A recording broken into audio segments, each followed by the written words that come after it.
l'instant où il se retournait, il vit un flou orange et noir de fourrure se précipitant directement vers lui. L'histoire d'aujourd'hui nous emmène au parc national de Satpura, une réserve de tigres située dans le district de Hoshangabad, dans l'état du Madhya Pradesh en Inde. Avec son terrain accidenté, ses multiples sommets de grès, ses gorges, ses ravins et ses forêts luxuriantes, le mélange de paysages variés et de biodiversité fait de ce parc un endroit véritablement remarquable pour les touristes, attirant des milliers de visiteurs chaque année. Pour ceux qui souhaitent découvrir l'Inde de manière stylée, choisir ce parc serait une expérience inoubliable. Cependant, pour un randonneur solitaire, la rencontre avec la faune sauvage serait un peu trop rapprochée et il réaliserait rapidement que les grands félins d'Inde ne sont pas à prendre à la légère. Joseph M. Faune était un Malawien natif qui passait son temps à voyager à travers le monde, cherchant les meilleurs endroits et les sites les plus pittoresques pour alimenter son blog de voyage. Il se croyait doté d'une connexion particulière et presque unique avec la nature qui l'entourait, et il avait aussi remarqué que de nombreux animaux qu'il croisait sur son chemin semblaient éprouver une étrange affection pour lui, comme s'il ressentait une sorte de lien. L'une de ses histoires les plus populaires racontait sa rencontre avec un cobra sauvage qu'il avait réussi à éloigner en lui chantant. Son dernier lieu de destination était le parc national de Satpura. Il était venu dans l'espoir de voir les éléphants et de ressentir une connexion spéciale avec ces majestueux animaux.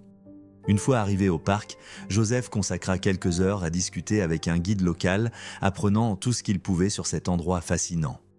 Bien qu'il n'ait pas vraiment besoin de guide lorsqu'il s'aventurait dans des terres inconnues, il s'était préparé et avait veillé à connaître les lieux dans lesquels il s'engageait.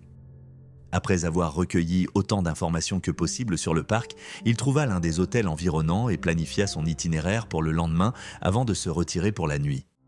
À l'aube, il prit le chemin de l'un des sentiers les plus fréquentés. Il savait que pendant la journée, le chemin serait envahi par des touristes, alors il décida de partir tôt afin d'éviter la foule.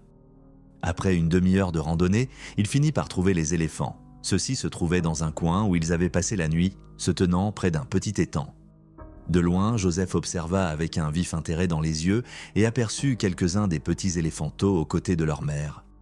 Les jeunes éléphants trottaient joyeusement autour, se projetant mutuellement de l'eau du petit étang qu'ils avaient rejoint, prenant de l'eau dans leurs longues trompes pour ensuite la projeter dans les airs.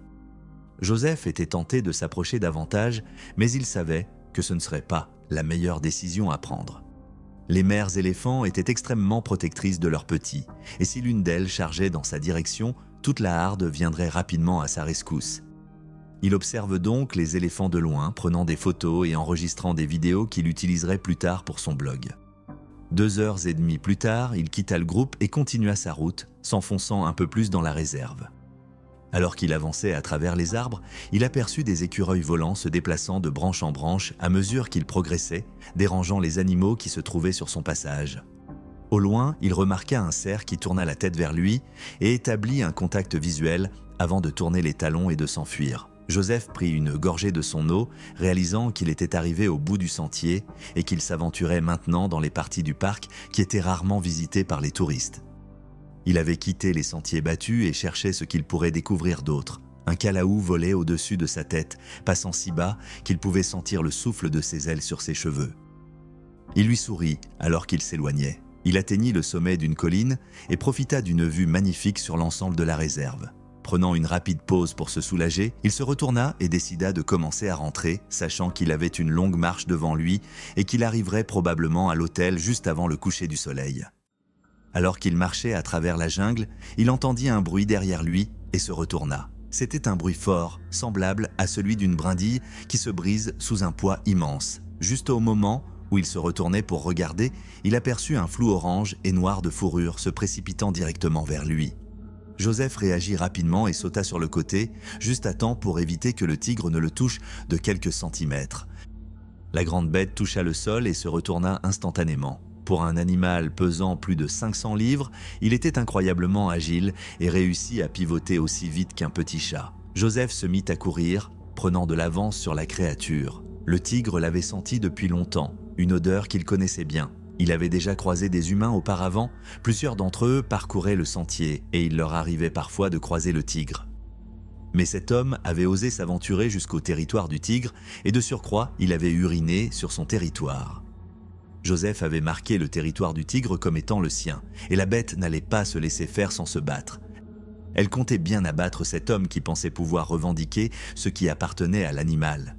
Il entendit le bruit de la bête qui le rattrapait par derrière. Pensant rapidement, il sauta sur le bord d'un ravin et se laissa tomber, dévalant la pente, ses membres rebondissant sur les rochers et la terre. Un de ses doigts se cassa en atterrissant et Joseph poussa un cri de douleur tout en évaluant les dégâts. Le tigre le suivit, ralenti par le ravin mais rugissant au-dessus de lui alors qu'il dévalait la pente pour se repaître de sa proie.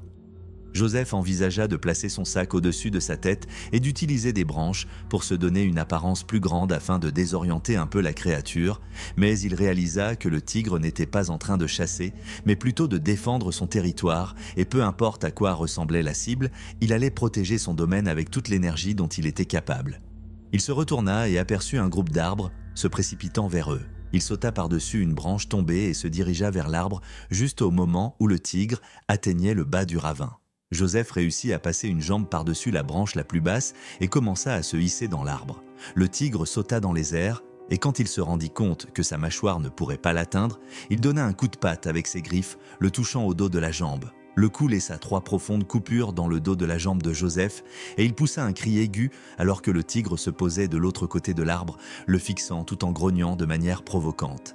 Il réussit à se hisser dans l'arbre, regardant sa jambe entaillée. La branche et son pantalon furent rapidement trempés de sang alors qu'il réalisait qu'il perdait maintenant du sang à un rythme alarmant. Il ne lui restait plus que quelques minutes avant de tomber dans un état de choc dû à une perte de sang importante. Il devait absolument se rendre à l'hôpital situé près des autels. Mais le tigre tournait autour de l'arbre en dessous, le fixant d'un regard qui semblait presque indiquer que la fière créature le défia de descendre et de terminer ce qu'ils avaient commencé. Joseph gémit de douleur en prenant conscience qu'il avait également reçu une coupure dans le dos en tombant dans le ravin, et celle-ci saignait également. Il avait très peu d'options, mais une chose était certaine, descendre là où se trouvait le tigre signifierait une mort inévitable. Il leva les yeux pour voir s'il y avait des branches plus hautes sur lesquelles il pourrait grimper, et juste au moment où il le fit, il entendit un bruit de craquement. Il regarda la branche juste au moment où elle céda sous son poids, et Joseph se retrouva sur le sol. Le voyageur leva les yeux et vit le tigre s'approcher de lui d'un pas décidé.